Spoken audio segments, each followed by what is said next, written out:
La ponencia que vamos a tener ahora también va, en cierta forma, relacionado con la inteligencia artificial, porque la IA avanza a una velocidad vertiginosa y está revolucionando industrias, hábitos y decisiones. Pero mientras hablamos de innovación, también debemos hacernos una pregunta, y es ¿a qué coste ambiental estamos impulsando esta transformación? Bueno, pues el consumo energético de los modelos de IA, la huella de los centros de datos, la sostenibilidad de su desarrollo, son desafíos que no podemos ignorar si queremos que el futuro sea realmente inteligente. Hoy nos acompaña alguien que no solo entiende el potencial de la IA, sino que trabaja para que ese potencial también sea responsable.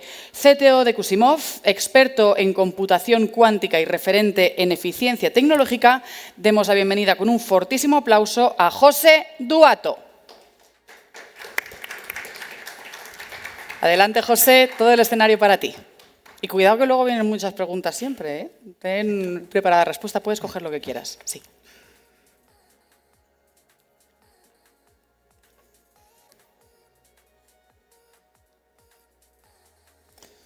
Muy bien, buenos días a todos. Se me oye bien, ¿no? Bien.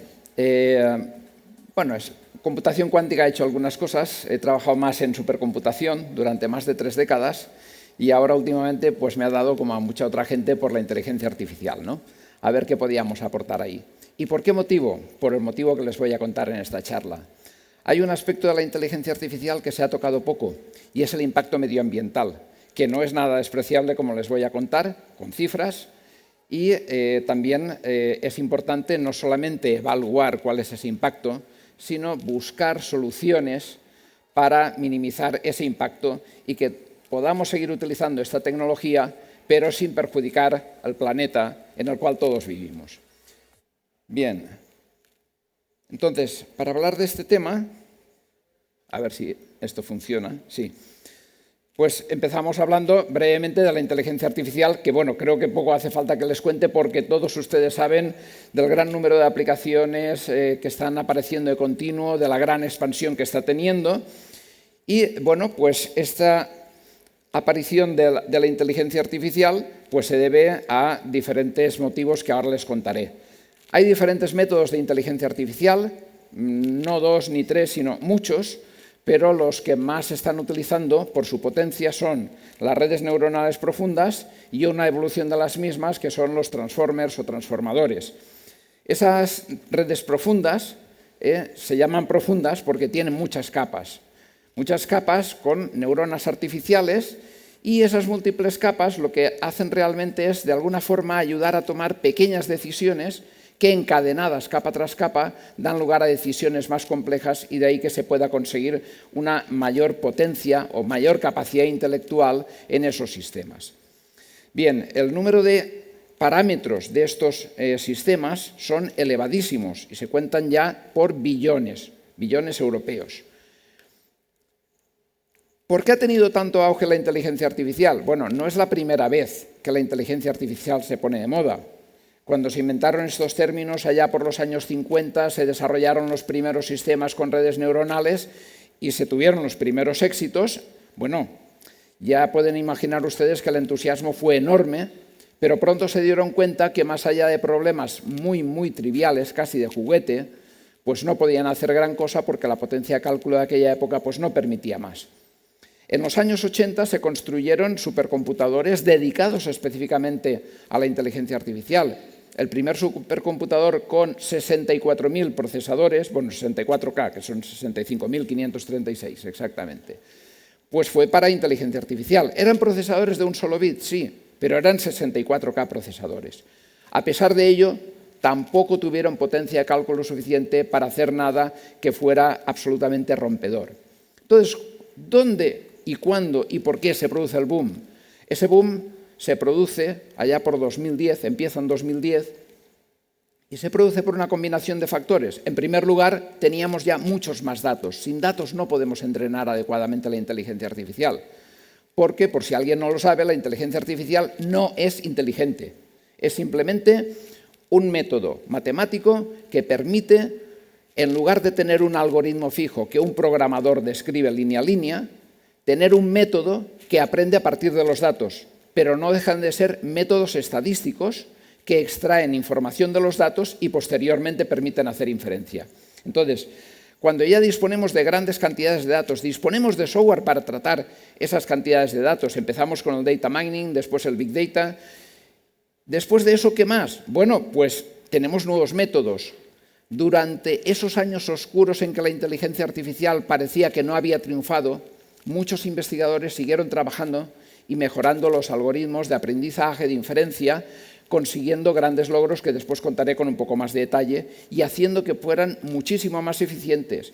Eso, combinado con la existencia de máquinas muchísimo más potentes, es lo que ya permite que tengamos el caldo de cultivo. Pero a pesar de ello, no hubiera tenido la expansión tan rápida que ha tenido de no ser porque ciertas empresas que habían desarrollado software de inteligencia artificial, lo que llamamos ahora frameworks, para desarrollo de aplicaciones internamente, decidieron dejar en abierto esos entornos de desarrollo. Y eso hizo que muchísima gente se volcara a desarrollar aplicaciones de inteligencia artificial y en muy pocos años aparecieran un enorme número de estas aplicaciones. ¿Por qué esas grandes empresas, Microsoft, Google, etcétera, dejan ese software en abierto? Porque vieron más negocio haciendo que la gente, cuando necesita potencia de cálculo, utilice sus servidores, que no vendiendo licencias de un software que se hubiera abierto paso, se hubiera abierto camino muy poco a poco. ¿Vale? Entonces, en este contexto aparecen todas estas aplicaciones. Cambio ahora de contexto. Pasamos a hablar de electricidad. ¿Qué le sugiere a la electricidad? ¿Es algo verde? Bueno, si pensamos en el coche eléctrico, nos lo están vendiendo como algo verde que elimina contaminación, etc. No es totalmente cierto, en el caso del coche, por lo menos. ¿Por qué? Porque del mix energético, palabra que últimamente se ha puesto de moda por el apagón, pues resulta que en ese mix energético, el año pasado, el 44% de la producción eléctrica a lo largo del año fue de fuentes no renovables. Con lo cual, en buena parte, cuando cargamos un coche eléctrico de la red, estamos realmente trasladando la contaminación a otro sitio. Eso sí, la estamos reduciendo a prácticamente algo menos de la mitad, pero estamos trasladando la contaminación a otro sitio. Entonces, es verde, pero no tanto como pueda parecer, al menos en la actualidad. Ahora bien, antes de la aparición de ChatGPT, nadie se preocupaba, salvo unos pocos. Yo fui uno de ellos que escribió un informe y lo publicamos, haciendo ver el peligro que se nos avecinaba. Ya en aquel informe, antes de la aparición de ChatGPT, pues hice notar que de 2010 a 2030 la previsión de incremento de consumo eléctrico de las tecnologías de la información a las comunicaciones es que se iban a multiplicar por 4. Llegando a una cantidad que figura ahí, 8 petavatios hora, que seguramente no les dirá nada, pero si les digo que hace falta 1000 centrales nucleares para producir esa energía, creo que eso ya dice algo. ¿Vale? Entonces, en ese contexto, teníamos esta previsión, incluyendo, eso sí, no solamente el uso de dispositivos, sino también la fabricación. ¿Vale? Incluye fabricación y uso.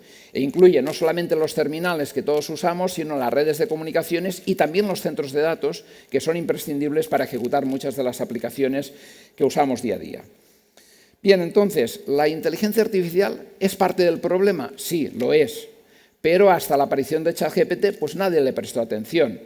Pero de repente, con la aparición de ChatGPT, hubo una serie de investigadores que empezaron a analizar, oye, a ver esto, ¿cuánto consume? Vieron que entrenar una sola vez el motor que había detrás de ChatGPT, el GPT-3, consumía más energía que la que produce una central nuclear durante una hora.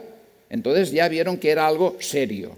Pero el problema no está solo en el entrenamiento, que es costosísimo, hasta el punto que hoy en día solamente unas pocas grandes empresas se pueden permitir el lujo de entrenar un gran modelo desde cero, porque cuesta decenas, incluso en algún caso más de 100 millones, sino que la enorme cantidad de usuarios en todo el mundo, por mucho que la inferencia, el uso habitual de estos sistemas consume mucho menos que el entrenamiento, pero cuando multiplicamos por el gran número de personas, pues al final es una cantidad muy grande. Por ejemplo, solamente en el mes de enero de 2023, justo tras la aparición o la publicación de ChatGPT, pues se registraron 590 millones de accesos en solamente un mes. Y eso es equivalente aproximadamente al consumo de 175.000 americanos, digamos, a nivel doméstico.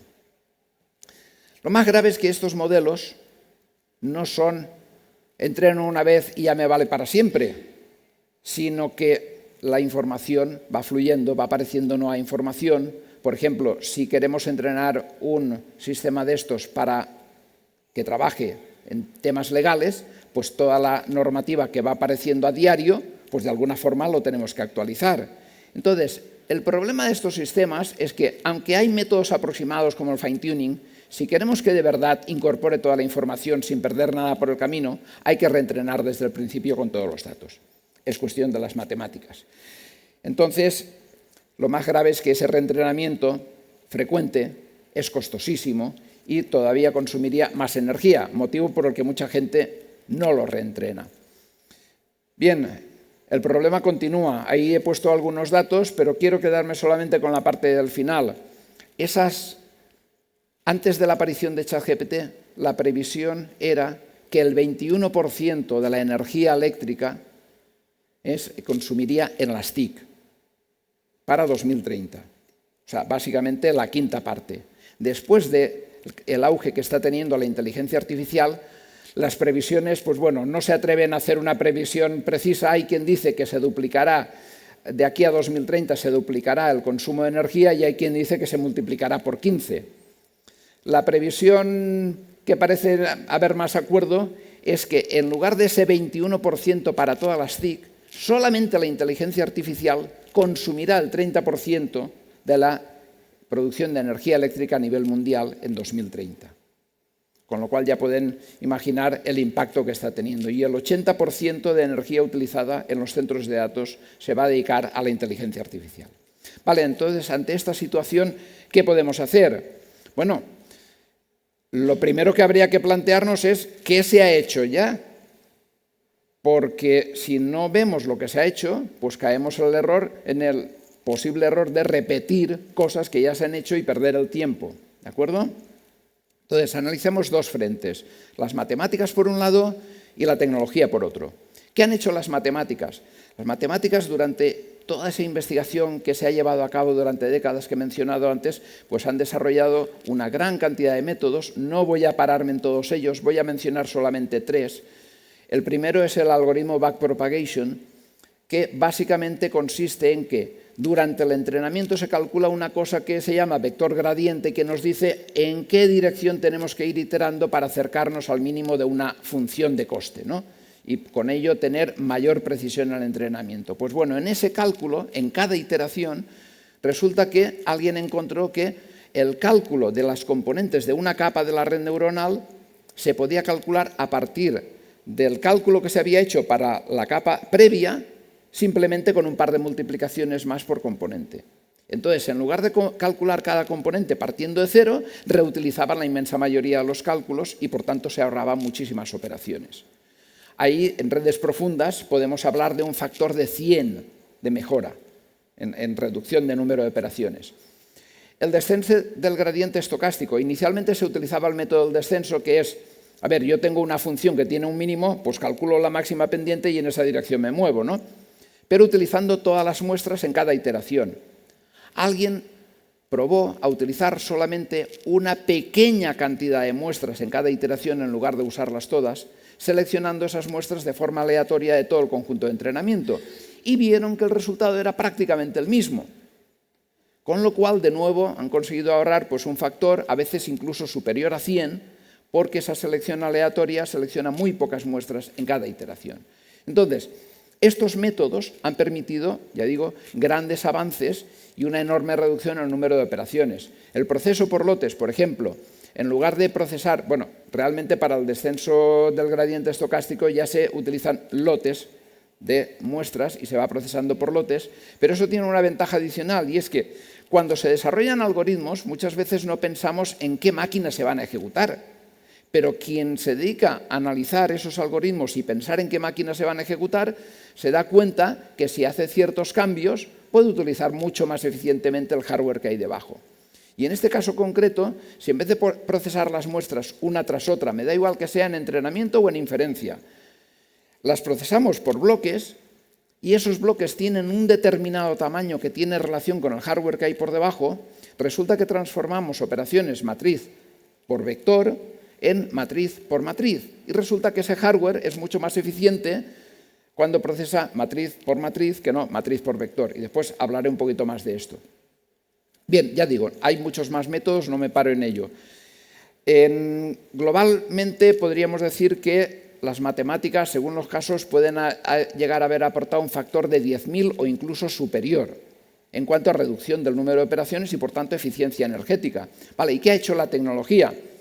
¿Ha hecho algo comparable? No, ha hecho muchísimo más. Si comparamos el ordenador más eficiente de la actualidad con el primer ordenador electrónico, tenemos un factor de mejora no en potencia de cálculo, que es también de ese orden de magnitud, sino en eficiencia energética de 36 billones europeos. ¿Cómo se consigue esa mejora tecnológica tan radical usando simplemente, pues eso, la investigación, el desarrollo tecnológico? ¿Cómo es posible eso? Parece increíble, ¿verdad? Pues la palabra clave es perseverancia.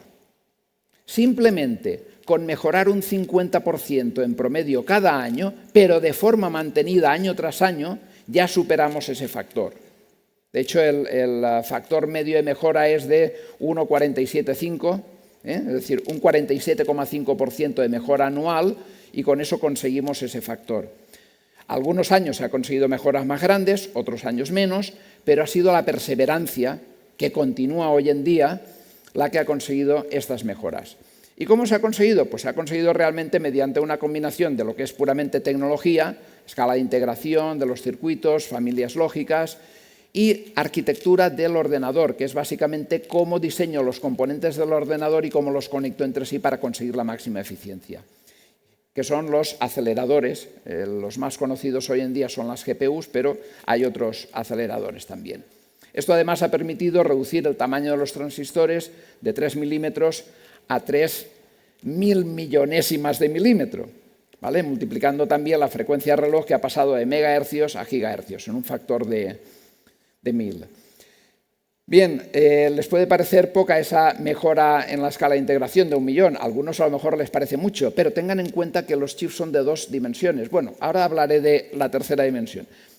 Pero en 2 dimensiones resulta que 1 millón por 1 millón es 1 billón europeo, ¿de acuerdo? Y esa es la mejora en la escala de integración que realmente se ha conseguido con el paso de los años. Hablo ahora un poquito de algunas de esas tecnologías.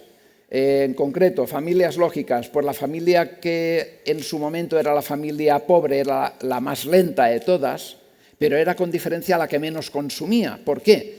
Porque usaba grupos de transistores complementarios de tal forma que cuando uno conduce el otro no, con lo cual no hay un paso neto de corriente. Entonces, cuando conmuta, el que conducía deja de conducir y el que no conducía pasa a conducir, pero de nuevo hay uno que bloquea el paso de corriente. Y con eso se consiguen consumos reducidísimos. A pesar de lo reducidos que son esos consumos, cuando integramos 200.000 millones de transistores en un chip, pues el consumo acumulado pues supera los 500 vatios. ¿Vale? Es decir, que estamos hablando aún así de consumos relativamente grandes por cada chip. Y en cuanto a la arquitectura, esos aceleradores, bueno, el punto clave no ha sido solamente aprovechar, o sea, lo que es obvio, que es, si tengo muchos más transistores, puedo poner muchos más multiplicadores y sumadores, en este caso, porque la operación que se hace en inteligencia artificial es multiplicación de matrices, como he dicho, entonces es multiplicación y suma, ¿no? En coma flotante. No solamente con más transistores puedo poner muchos más multiplicadores y sumadores dentro de cada chip. El problema real es cómo alimento esos operadores con datos, porque no tenemos suficiente capacidad para introducir datos a la velocidad que esos operadores requerirían. Entonces, ¿cuál es el punto clave? El punto clave ha estado en organizar los operadores, la conexión entre ellos y los algoritmos de procesamiento de tal forma que cada dato que leo de memoria o de cualquier elemento externo de la jerarquía de memoria, lo proceso un montón de veces antes de descartarlo. Es decir, reutilizo cada dato un montón de veces. Cada dato en esa imagen entra por la izquierda o entra por arriba y el que entra por una fila de la izquierda va pasando de unidad en unidad, ¿vale? Y va operando en todas ellas. Entonces, esa reutilización de datos es clave para conseguir dos cosas. Primero, alimentar esos operadores y conseguir grandes potencias de cálculo. Y dos, minimizar el movimiento de datos, porque el movimiento de datos consume un montón de energía. Y eso es lo que hace que estos aceleradores sean realmente eficientes energéticamente. ¿Qué más puede hacer la tecnología? Bueno, puede hacer más, pero no mucho más. Hoy en día estamos ya no solamente con transistores sumamente pequeños, sino que su diseño se ha optimizado al máximo.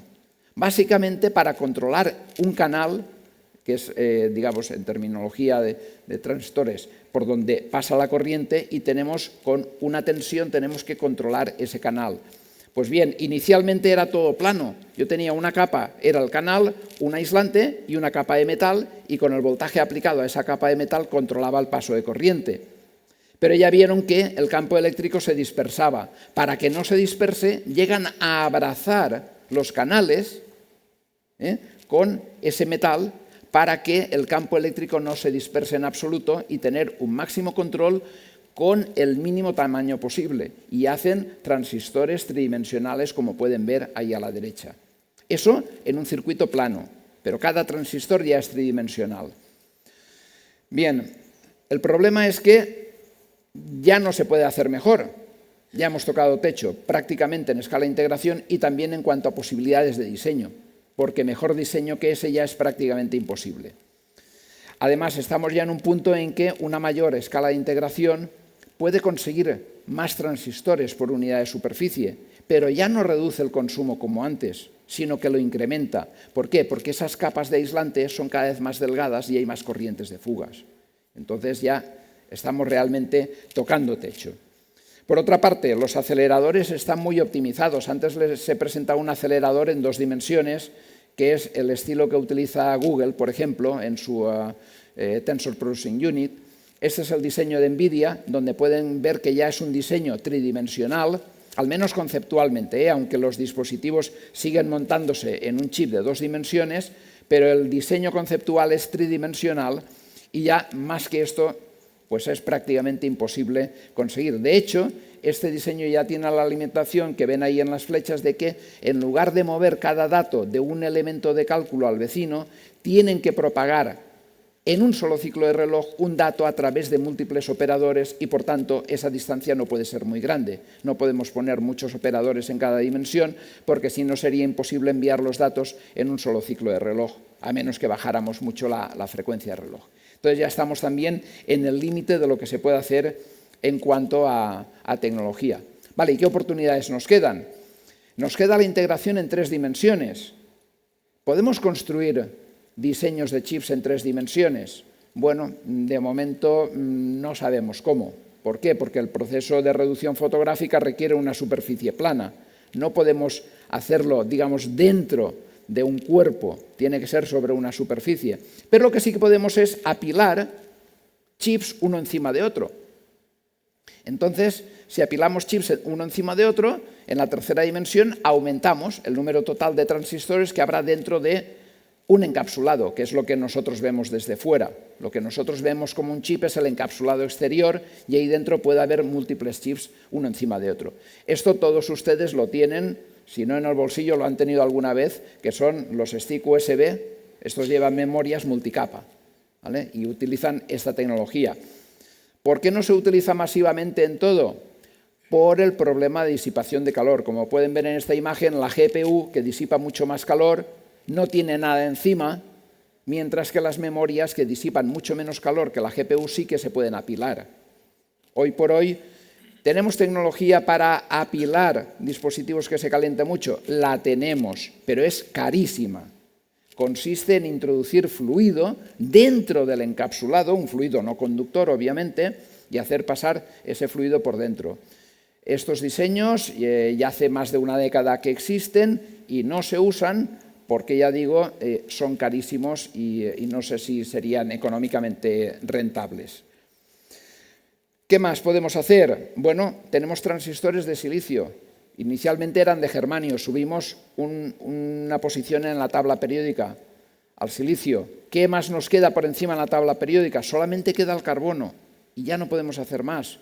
Se han hecho experimentos con transistores de nanotubos de carbono, los resultados son muy prometedores, parece que sí que podremos hacer transistores más pequeños y que consuman menos, pero no podemos olvidar que llevamos décadas invirtiendo en fábricas cada vez mejores de transistores de silicio y habría que desarrollar toda esa tecnología para el carbono y hacer grandes inversiones para tener unas fábricas que de entrada simplemente lleguen a igualar lo que ya tenemos con chips de silicio.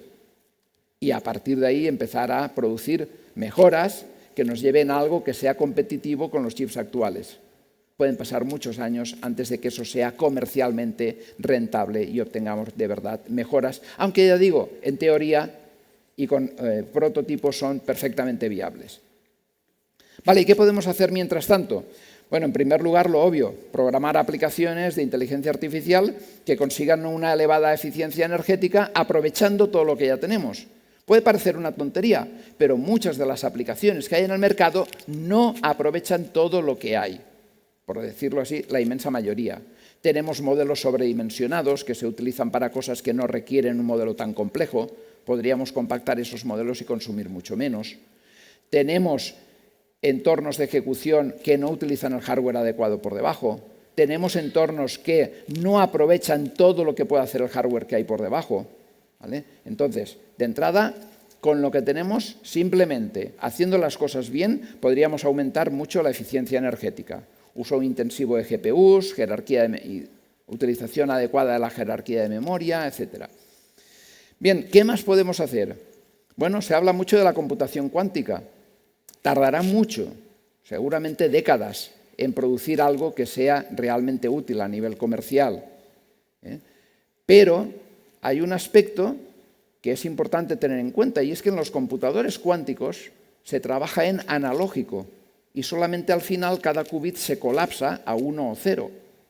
Pero se trabaja en analógico, y esa es en parte la fuente de la bajísima fiabilidad que tienen estos dispositivos. De hecho, abandonamos hace ya muchas décadas los computadores analógicos en favor de los computadores digitales precisamente por la mayor inmunidad al ruido que tienen los computadores digitales.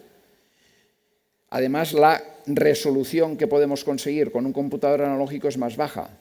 ¿Pero qué está ocurriendo recientemente? Que en ese intento de reducir al mínimo el consumo energético de la inteligencia artificial, estamos pasando de formatos en coma flotante de 32 bits a 16 bits, después hemos pasado ya a 8 bits, los últimos aceleradores de NVIDIA, por ejemplo, por decir una marca, pues si miráis los formatos que soportan FP8, que es coma flotante en solo 8 bits.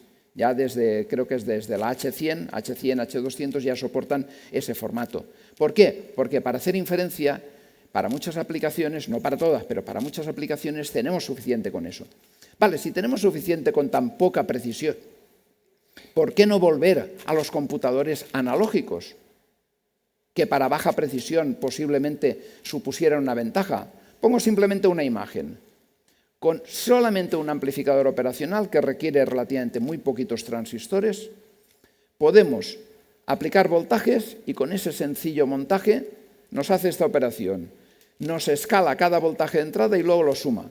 Es decir, que multiplicamos, hacemos ahí 3 multiplicaciones y 2 sumas, pero igual que he puesto 3 resistencias, podría poner 1000 y nos haría 1000 multiplicaciones y 999 sumas en el mismo tiempo que hace esas 3.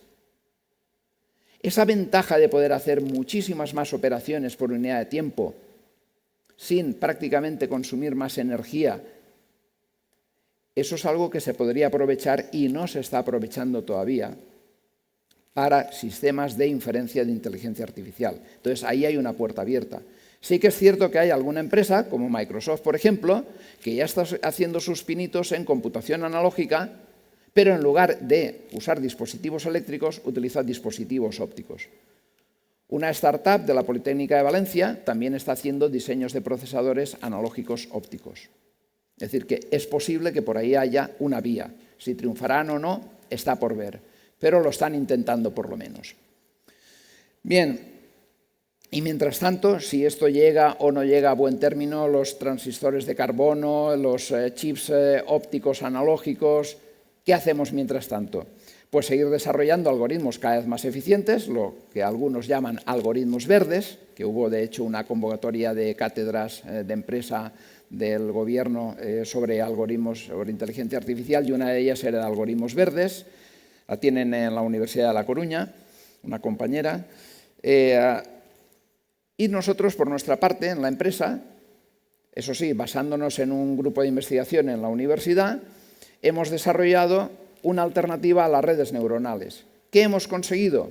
Hemos conseguido varias cosas. En primer lugar, donde parecía que era imposible hacer una formulación diferente y que consiguiera los mismos resultados, hemos conseguido una formulación matemática que genera exactamente los mismos resultados que una red neuronal. En donde en vez de tener muchas capas, tiene una sola capa. Es un modelo totalmente lineal. Y con un modelo lineal generamos salidas que no son lineales, igual que las que hace una red neuronal. Parece imposible, pero no es imposible, es ciencia, ¿de acuerdo? Y lo hacemos simplemente seleccionando subconjuntos de ese modelo lineal para cada muestra. Como el subconjunto es diferente, cada subconjunto es lineal, pero cada uno es diferente del otro, con lo cual generamos cualquier perfil que queramos, cualquier curva de salida que queramos. Tiene además una ventaja muy grande, y es que, de cara a eficiencia energética, ¿recuerdan que les he dicho que el entrenamiento para conseguir alta precisión tenemos que reentrenar con todos los datos desde el principio? Bueno, pues nosotros hemos conseguido reentrenar solo con los datos nuevos y que no pierda nada el conocimiento antiguo y no pierda precisión. ¿Gracias a qué? Gracias a que son modelos lineales.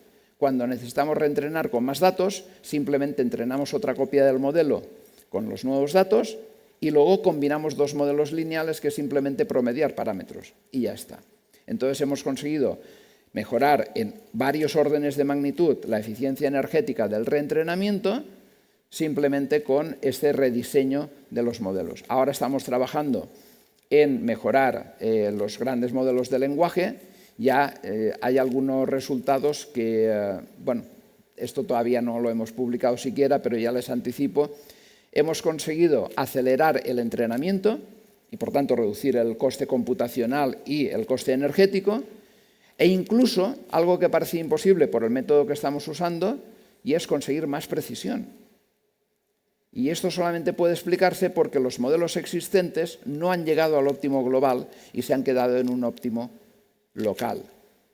Y nosotros, partiendo de otro método, llegamos, no digo que lleguemos al óptimo global, pero sí que nos acercamos a un mínimo que está más bajo que el que habían conseguido con los métodos tradicionales. Bueno, pues nada, esto es todo. Muchas gracias.